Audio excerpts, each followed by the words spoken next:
Are you tired of feeling awkward and tongue-tied in social situations? Are you that guy who stands in the corner of the room with a drink in his hand wondering, damn, how is Steve breezing through all the conversations? Well, be it Karen from HR or Jerry from your business conference, we are determined to make you the senpai of small talk. Here, we share the best tips for mastering the art of devil, the small talk. So, shall we begin? Step 1. All the work lies in preparation. The first step to making small talk easier is preparation. No more scrambling for something to say or sweating profusely through your clothes as you try to think of a topic. Here's a secret on what you can do instead. Take a look around and use the situation, venue, or event as your starting point. For example, maybe you're at a party, so you can ask someone what brought them there, or just what their favorite drink is. Or if you're at a conference, ask someone what they thought of the keynote speaker. Make a snarky comment on them, or just tell your honest opinion. Or you can ask them if they've attended any other interesting sessions. Easy, right? Well, small talk is easy. It just has a habit of getting known for a bad reputation. However, another great way to break the ice is to pay the other person a compliment. We mean, who doesn't love to hear that their outfit is on point or that their hair looks amazing? A well-placed compliment can show that you're paying attention and can help to build rapport. Don't worry, we'll get into building rapports in just a minute. Now finally, finding common ground is the key component to successful small talk. But how can you do that? Maybe you both work in the same industry or share a love of travel. Whatever it is, finding a shared interest can help to establish that bit of connectivity and keep the conversation flowing.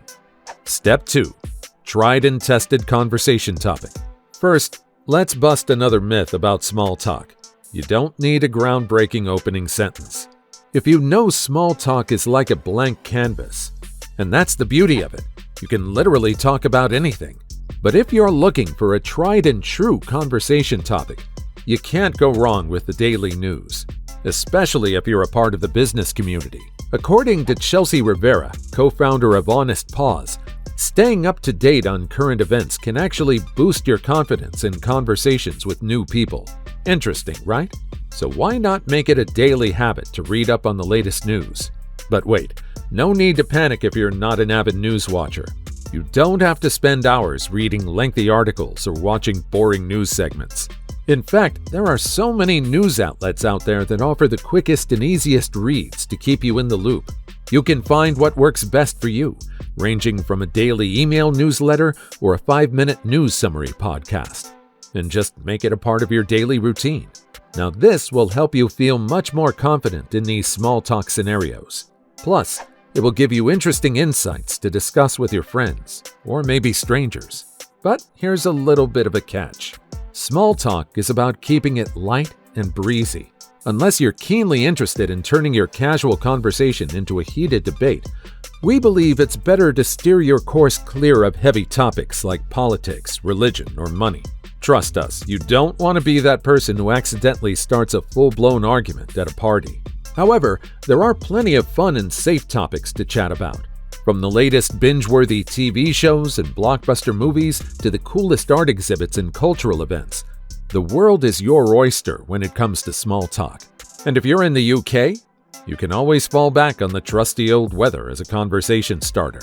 Sure, it might not be the most exciting topic in the world, but at least you won't offend anyone by talking about it. So make sure to keep it light and lively. Step 3. Build rapport through body language.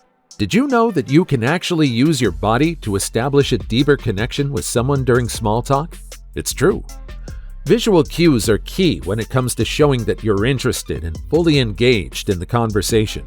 First things first, eye contact is a must. And don't forget to smile, unless of course the topic being discussed is a real downer.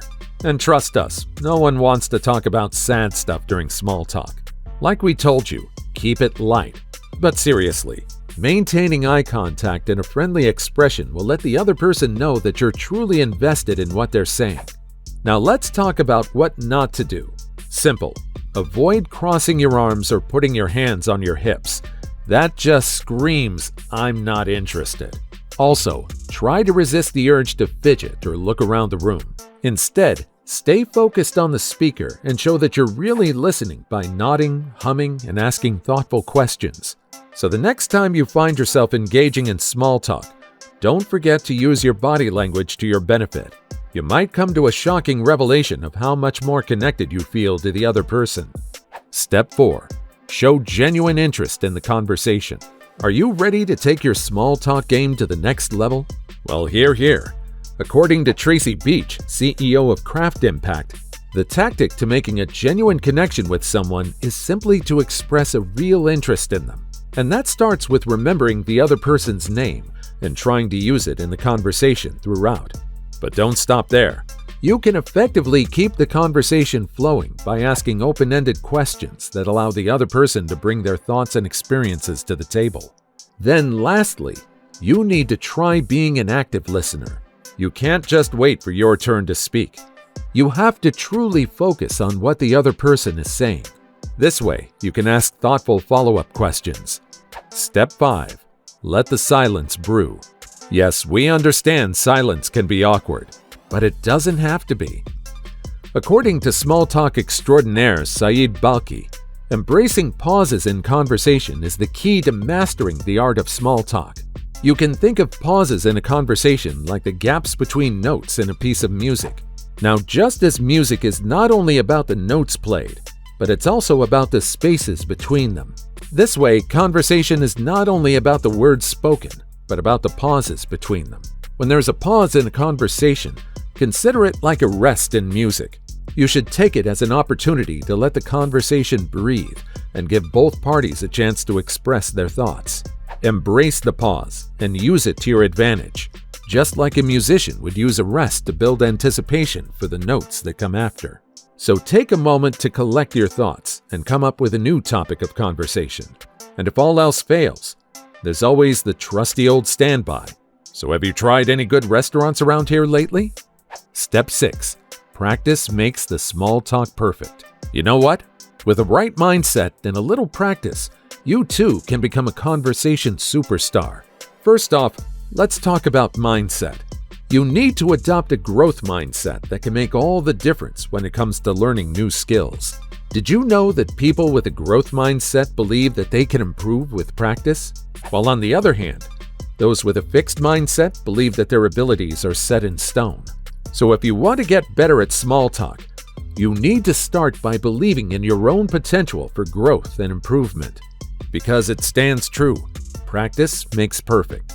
You don't just sit around waiting for someone to strike up a conversation with you. Take the initiative and actively seek out opportunities to chat with new people. Stephen Covey, the author of 7 Habits of Highly Effective People, says that taking initiative is one of the best factors in developing new habits and behaviors.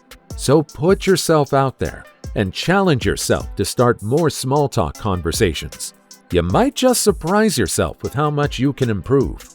Step 7. Ending the conversation. Have you ever been in a situation where you're at a party and you've been chatting away for hours, but then you suddenly realize that it's time for you to head out? What would you do in such a situation? Would you just bolt out the door like a racehorse out of the gate? No way, Jose. That's definitely not the classiest way to leave a conversation. Instead, you should try to aim to end the exchange on a high note. One of the best ways to do this is to include your goodbye into the conversation itself. For example, if we're talking about the latest Marvel movie, you could say something like, "Well, it was great talking to you about the Avengers, but I'm afraid I have to go. Enjoy the rest of the party. And don't forget about nonverbal cues either." If you want to signal that it's time to wrap things up, try putting down your drink or subtly shifting your body language. Or, if you want to show your small talk partner that you've really enjoyed the conversation, you can move a little closer and give them a friendly pat on the back. Remember, ending a conversation doesn't have to be awkward. With a little finesse, you can say goodbye in a way that leaves both you and the other person feeling good about the talk. Did you find these tips helpful? Don't forget to try them out and let us know in the comments below. See you next time.